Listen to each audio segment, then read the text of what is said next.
Okay.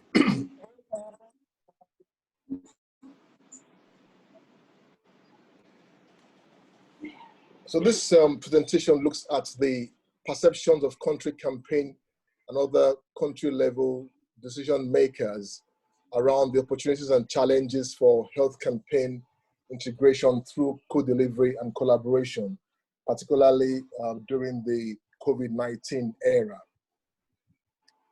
We know that the COVID-19 pandemic has unmasked deficiencies in our health system, which have invariably resulted in repurposing and redirecting infrastructure, resources, and other inputs from established and often parallel health programs in order to respond to the exigencies of the pandemic.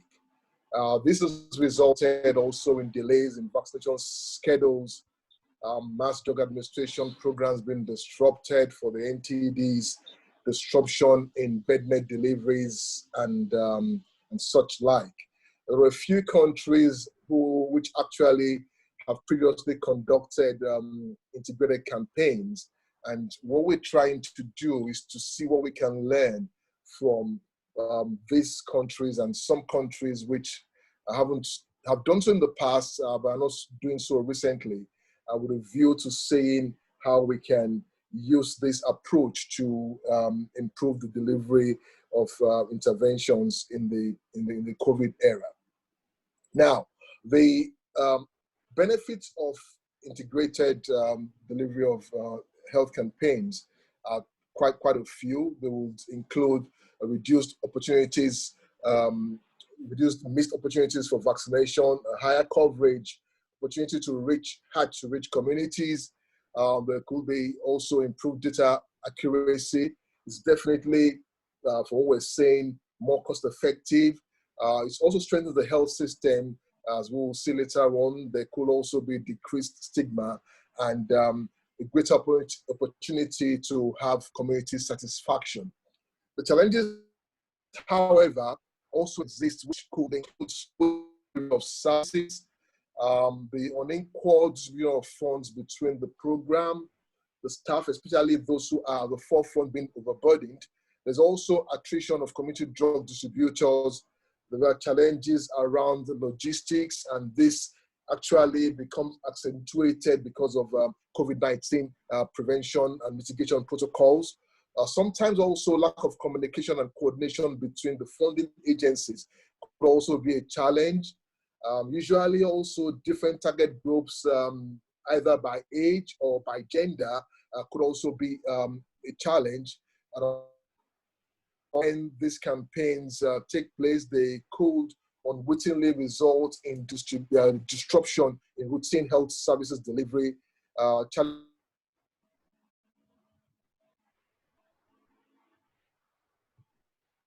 With the start of the Health Campaign Effectiveness Coalition at the Task Force of Global Health, there's an expressed need to understand what's happening now with health campaigns, especially within during the COVID.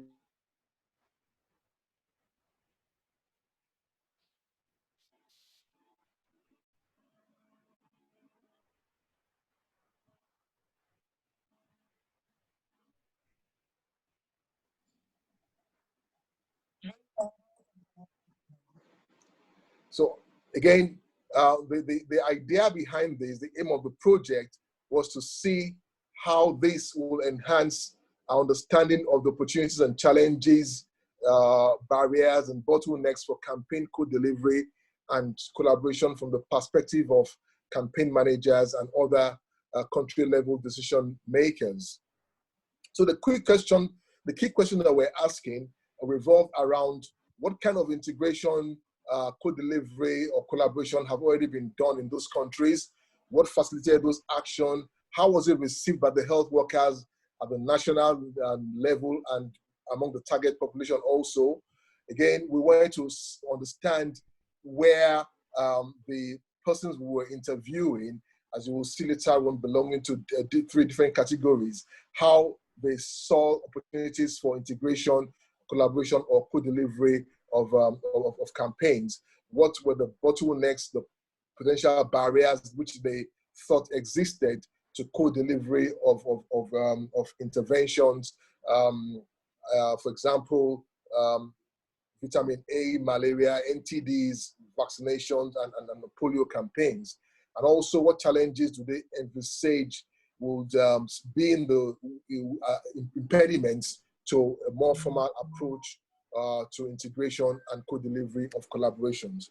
And so for the purpose of this study, which was really limited, we had to select a limited number of countries, but we tried to look at language and geographic spread. So we had Cote d'Ivoire, Ethiopia, Guyana, Indonesia, and Nigeria, and looking at Africa, the Americas, and Asia, as well as English and French-speaking countries. And we plan to speak to about 27 people in all. We are looking at program managers, mid to high level government health officials, especially those working across malaria, NTDs, polio immunization, and vitamin A health campaigns. We are also looking at district level officials. We're looking at implementing partners from the UN or from NGOs, as well as donor partners. The first set of interviews that we have conducted, which actually fed into this presentation, was in Nigeria. And in the next few slides, I'll be talking about the emerging points from these interviews. First of all, looking at what they saw as the benefit of campaign integration. So the perception was that, the opinion of the persons that we interviewed was that the same staff do the work at the delivery level. So it's better and easier to integrate. It's easier to deliver. It's useful and more impactful, and the programs mutually benefit from each other.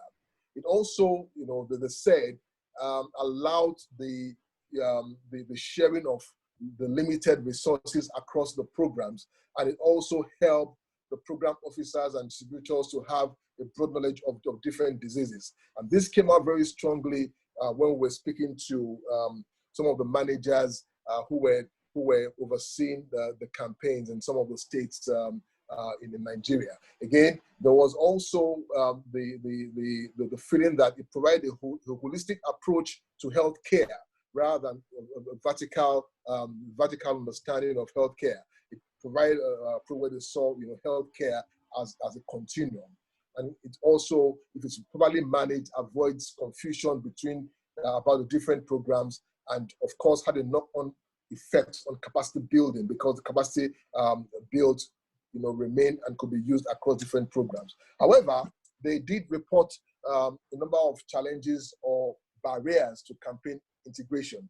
Some of them reported that there was little appetite for integration because the financial benefits to personnel is reduced, especially among the health staff and volunteers.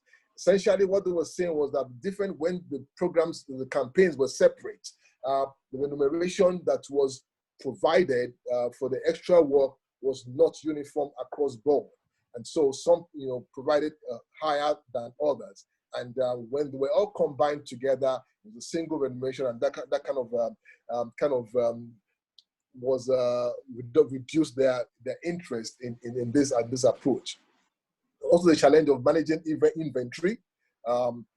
Again, another challenge that came out very strongly was that the oversensitization of target communities could result in a higher demand for commodities, so that invariably because the communities had become used and had so much information about the campaign, they ended up demanding for commodities like bed nets much more than they would normally need. So, for example, in a household where they really ideally would require only 2 bed nets, because of what the communities have come to know as a benefit of bed nets, they actually ask for 3 or 4 or more than what they really need, and that kind of disrupted the logistics, the planning, and the commodity inventory.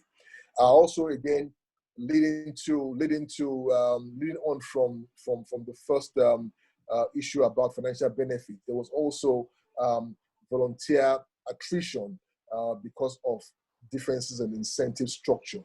And when the campaigns were integrated and the reporting forms were also put together, it became a bit more complex and confusing.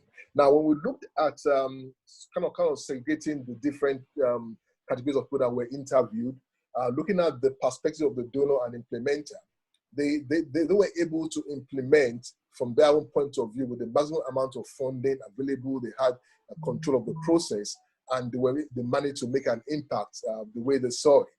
They were a strong advocate for integration, and they think that this is the best way to go. The government decision maker in the Ministry of Health, from the government perspective, thought that integration is good, but it should be accompanied with the needed resources. They felt that resources were not always available to meet what the demands of integration will be, and that the idea for integration often comes from the donors. However, there was a strong submission that when you have committed and motivated leadership at the country level who focus more on the benefits rather than the challenges and the problems, this kind of has a knock-on effect to motivate staff down the line, and it enhances the effectiveness of the integration. Now, the frontline supervisor, on the other hand, who works very close to the community at the community level, was of the opinion that because they had no part in the decision making, they think that integration is not the best. The donors are different, and frontline workers compare benefits again. That's about incentive, and that has a negative effect somewhat. So there's a need for transparency as far as the say. So in summary, the thing that we can say that what we're seeing now is that integration is important to have the Ministry of Health and partners working together, talking together. There's a need also for clarity and input in each program, budgets, training materials, and incentives. There's also a need to establish data measures that will be used to the data that will be used to evaluate the sort of intervention.